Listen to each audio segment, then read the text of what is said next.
Hello everyone. I'm just going to take you through some more features on Google Drive, and I'm going to get to Google Drive going through Gmail because that's often where we start at school. We start with mails and emails.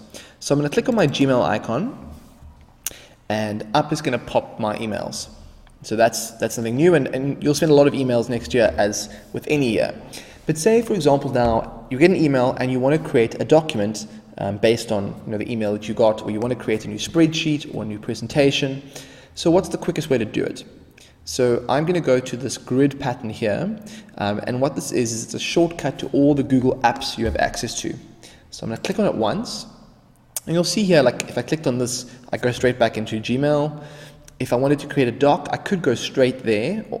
If I wanted to create a slide or a sheet, I could go straight there from the beginning. But what I tend to do is I go into Google Drive to get an overview of all the sort of different tools. So I'm going to click on Google Drive, and then I'm in Google Drive. Now, here, what I often find is if I have a collection of folders, so I have a folder for, say, maths resources and a folder for technology things, and to create a folder is pretty much new folder, and I'll just put here mathematics and create that folder. And I can create another one for ICT related items and create. And what I often find is once I've set up my folder structure, I then go into the correct folder that I want to the document I'm going to create is under, say mathematics, and I then create the document inside of the mathematics folder so that I know that if it's a document related to mathematics, it's in the right place already. It's not a good idea to start a document and move later. Why not just file it in the right place at the beginning? So go new and document. In fact, let's not do a document. Let's do something different. So a Google Sheet, which is basically just a spreadsheet. And go test 1 or test 2. And so now it's a spreadsheet just like you used to with Microsoft.